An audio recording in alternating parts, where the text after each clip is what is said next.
Bible में मनुष्य की उत्पत्ति, आकाश और पृथ्वी की उत्पत्ति का वृत्तांत ये है कि जब वे उत्पन्न हुए, अर्थात जिस दिन यहोवा परमेश्वर ने पृथ्वी और आकाश को बनाया, तब मैदान का कोई पौधा भूमि पर न था और न मैदान का कोई छोटा पेड़ उगा था, क्योंकि यहोवा परमेश्वर ने पृथ्वी पर जल नहीं बरसाया था और भूमि पर खेती करने के लिए मनुष्य भी नहीं था। तभी कोहरा पृथ्वी से उड़ता था, जिससे सारी भूमि सिंच जाती थी। तब यहोवा परमेश्वर ने आदम को भूमि की मट्टी से रचा और उसके नथनों में जीवन का श्वास फूंक दिया और आदम जीवित प्राणी बन गया। और यहोवा परमेश्वर ने पूर्व की ओर आदम में एक वाटिका लगाई और वहां आदम को, जिसे उसने रचा था, रख दिया।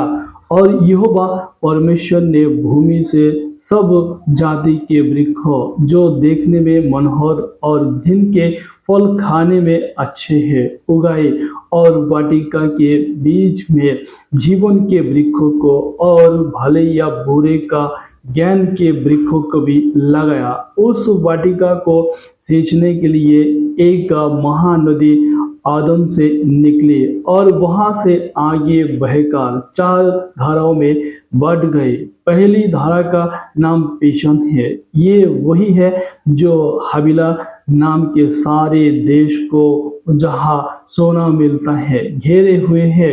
उस देश का सोना चौका होता है, वहाँ मोती और सुलेमानी पत्थर भी मिलते हैं। दूसरी नदी का नाम गिहोन है। ये वही है जो कुश के सारे देश को घेरे हुए है। और तीसरी नदी का नाम है हिद्देकेल। ये वही है जो अरशूर के पूर्व और बहती है। और चौथी नदी का नाम फरात है।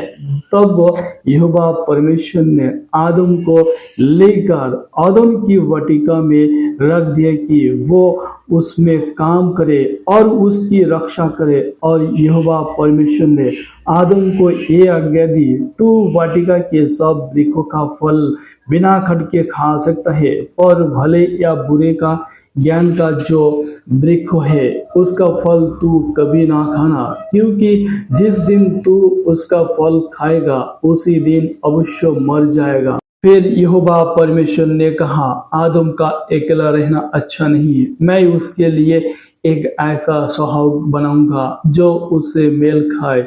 और यहोवा परमेश्वर भूमि में से सब जाति के बनेलो पशुओं और आकाश के सब भांति के पक्षियों को रचकर आदम के पास ले आया।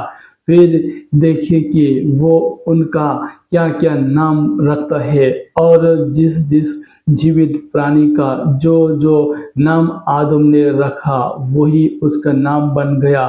तब आदम ने सब जाति के घरेलू पशुओं और आकाश के पक्षियों और सब जाति के बनेलू पशुओं के नाम रखे, परंतु आदम के लिए कोई ऐसा सहायक ना मिला जो उससे मेल खा सके। तब यहोवा परमेश्वर ने आदम को भारी नींद में डाल दिया और जब वो सो गया तब उसने उसकी एक फसली निकलकर उसकी जगह मांस भर दिया। और यहोवा परमेश्वर ने उस फसली को जो उसने आदम में से निकाली थी स्त्री बना दिया और उसको आदम के पास ले आया।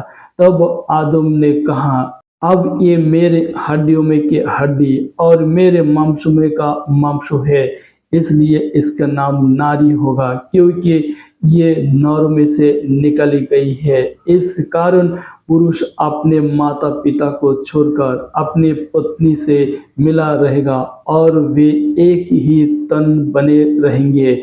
आदम और उसकी पत्नी दोनों नंगे थे पर लज्जाते ना थे। In the name of Jesus, यीशु मसीह के नाम से, आमीन।